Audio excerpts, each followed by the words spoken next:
Bismillahirrahmanirrahim. Assalamualaikum warahmatullahi wabarakatuh.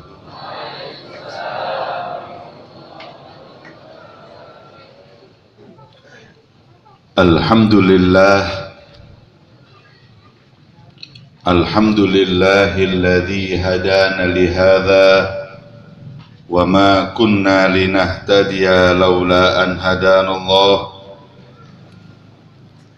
Allahumma salli wa sallim wa barik wa 'azzim ala sayyidina wa habibina wa syafi'ina Muhammad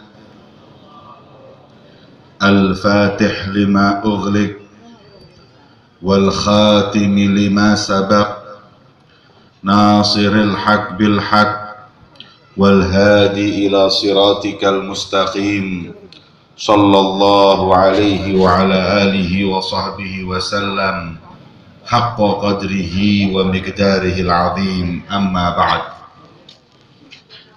Subhanaka la ilma lana illa 'allamtana innaka antal alimul hakim. Rabbi syrah li sadri wa yassir li amri wahlul 'uqdatam min lisani yafqahu qawli. Amin ya rabbal alamin.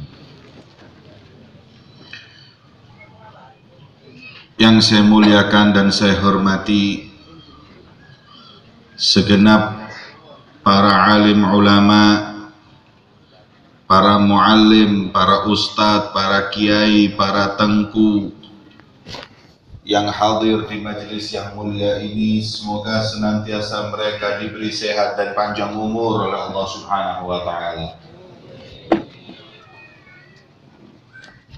Wabil khusus kepada Khadimul Ma'had Al-Ustadz Hasbi beserta keluarga beliau yang insya Allah senantiasa diberi rahmah dan keberkahan dari Allah Subhanahu wa ta'ala. Yang saya muliakan dan saya hormati akhina fillah Tengku Muhammad Hatta selaku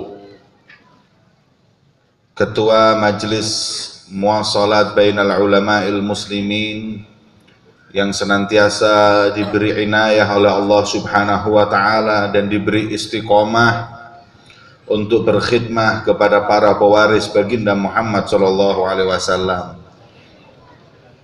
Para pejabat pemerintah yang hadir,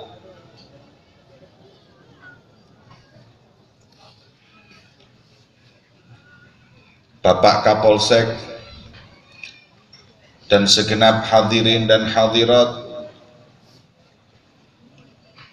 wabil khusus kepada segenap talib dan talibah Pondok Pesantren Talibul Huda yang insya Allah senantiasa diberi ilmu yang manfaat.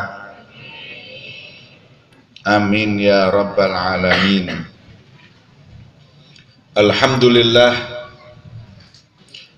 kita saat ini dapat berkumpul di hidangan baginda Muhammad sallallahu alaihi wasallam, baik melalui peringatan hari dilahirkannya beliau baginda Muhammad, serta saat ini kita ada di sumber warisan beliau, warisan baginda Muhammad sallallahu alaihi wasallam, yaitu ilmu. Sebagaimana Rasul sallallahu alaihi wasallam beliau bersabda bahwa sesungguhnya para ulama adalah warathatul anbiya. Innamal anbiya'u lam yuwarrithu dinaran wala dirhaman walakinnahum warathul ilma faman akhadahu faqad akhadha bihadzin wafir.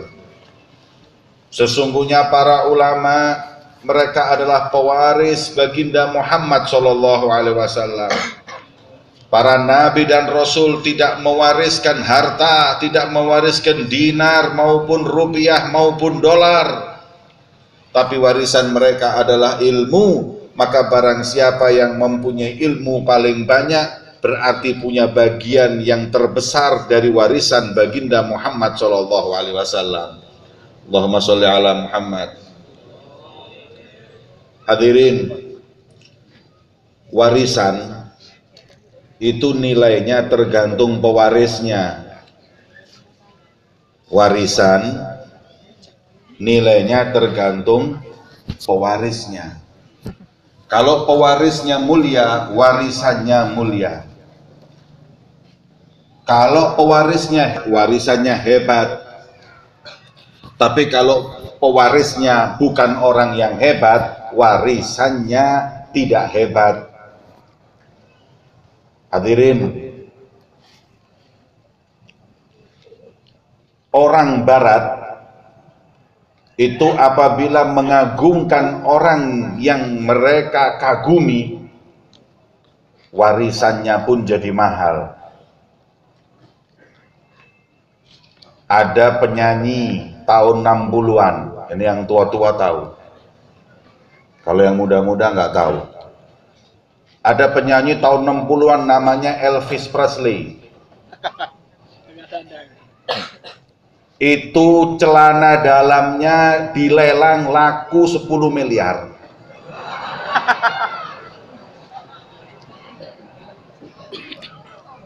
Kaos dalamnya ini loh, kaos dalamnya dilelang, dibeli oleh orang-orang bule, orang barat 10 miliar.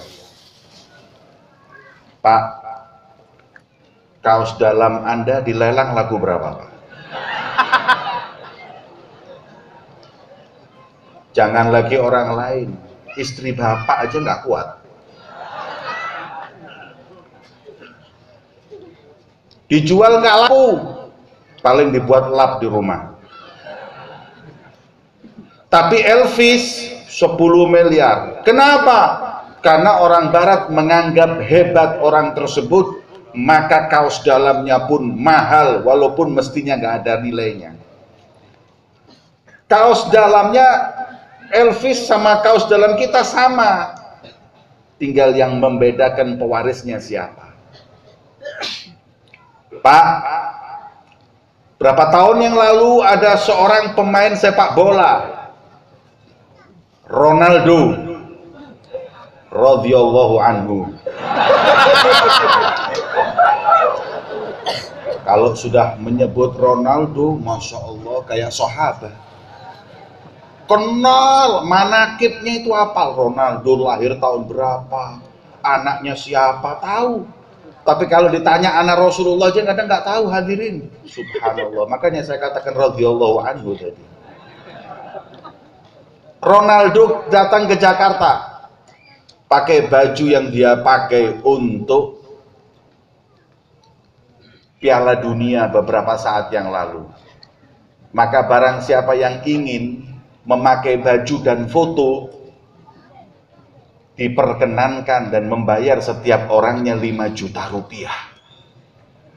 1000 orang antri, hadirin. 90% yang antri umat Islam. Untuk warisannya Ronaldo 5 juta dia bayar. Masya Allah. Coba kalau warisan Nabi Muhammad ilmu, 5 juta dibayar itu cuma dipakai, dilepas, difoto. Berapa menit, hadirin? 1 menit 5 juta dibayar. Pondok pesantren 5 juta setahun, hadirin. Itu pun masih kadang-kadang dikomplain sama orang tua, mahal betul pesantren itu. Warisannya Nabi 5 juta setahun mahal. Warisannya Ronaldo 1 menit 5 juta murah.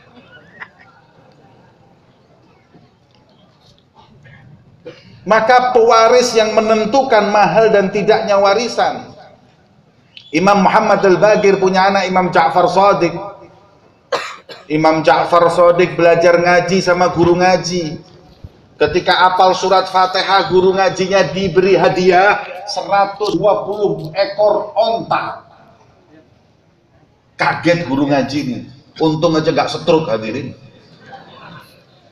Dilangcot, masya Allah. Ini apa namanya? Lamtot. Betul ya? Satu ekor onta itu harganya 10 juta. Kalau 120, 1,2 miliar. Ada guru ngaji yang digaji 1,2 miliar. Ini Muhammadul Baqir mengajarkan kepada kita menghargai ilmu. Dibayar 1,2 miliar, gurunya kaget, guru ngajinya kaget. Wahai Imam Muhammad Baqir, bukankah ini kemahalan? Beliau mengatakan itu sedikit buat ilmu Nabi Muhammad. Kalau saya punya lebih dari itu saya berikan. Subhanallah hadirin. Nah kalau dilamcot guru ngaji, motor itu loh hadirin, 4 tahun nyicil nggak lunas-lunas hadirin. Padahal udah ngajarkan berapa juz Al-Quran. Makanya orang yang tidak menghargai ulama, nggak menghargai guru ngaji dan lain-lain, itu bukan orang yang nggak menghargai guru ngaji. Dia tidak menghargai warisan Nabi Muhammad. Kalau orang sudah nggak menghargai warisan Nabi Muhammad, berarti tidak menghargai pewarisnya, yaitu baginda Muhammad Shallallahu Alaihi Wasallam. Allahumma sholli ala Muhammad. Dari itu, mari kalau kita ingin mempunyai kedekatan dengan Nabi Muhammad, dekatilah beliau Rasulullah melalui warisannya, yaitu ilmu, dan ilmulah yang insya Allah menyelamatkan kita dunia dan akhirat, mendekatkan kita dengan pewarisnya baginda Muhammad Shallallahu Alaihi Wasallam. Amin Allahumma. Hadirin yang dimuliakan oleh Allah, untuk mendapatkan ilmu, syaratnya adalah cinta dengan Nabi Muhammad, sang perantara yang memberikan ilmu. Orang kalau tidak cinta kepada Rasul tidak akan mendapat ilmu yang berkah hadirin.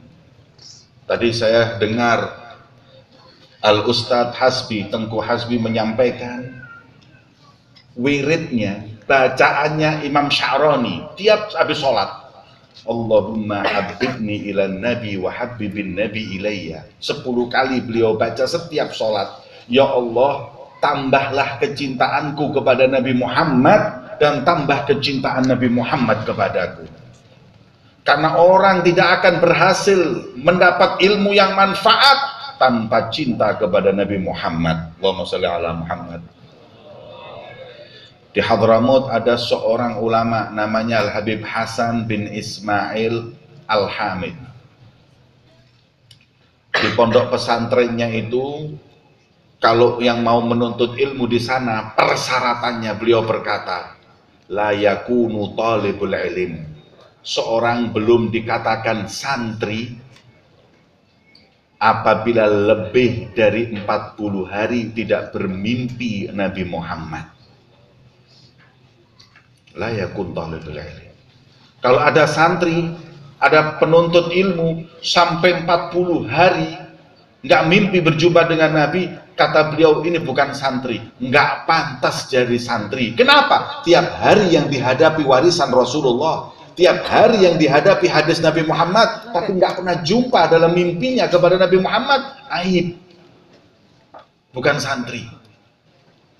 Santri sekarang, masya Allah hadirin, hidupnya di pesantren, mimpinya nggak pernah ketemu Rasul, ketemu artis mulu. Ini yang dituntut ilmu siapa ini hadirin? Makanya kalau santri sampai 40 hari nggak mimpi ketemu Rasul, kata beliau bukan santri, nggak pantas. Mana mungkin dikatakan seorang talibul ilm sedangkan dia tidak punya ta'alluq, kedekatan dengan beliau baginda Muhammad. Allahumma sholli ala Muhammad. Maka itu santri harus dekat. Kalau Anda cinta, tidak akan ada keluhan dalam menuntut ilmu. Seorang ulama namanya Al-Habib Abdullah bin Umar Syatiri punya murid dari Jawa, bukan dari Aceh, dari Jawa. Ada orang Jawa belajar di Hadramut dulu. Waktu itu nggak ada televisi, nggak ada telepon, nggak ada handphone, pokoknya nggak ada media-media ini. Zaman kalau orang mau kirim surat hanya pakai titip surat. Kalau ada orang ke Hadramut baru titip surat. Dulu tuh hadirin, orang kalau nuntut ilmu tidak tahu kabar di luar pesantren. Itu syarat nuntut ilmu. Kalau sudah keluar dari pesantren baru tahu dunia. Ini kunci sukses orang di pesantren. Kalau sekarang di pesantren bawa HP, tiap menit berita, nggak ada lagi, aho aja nggak habis-habis.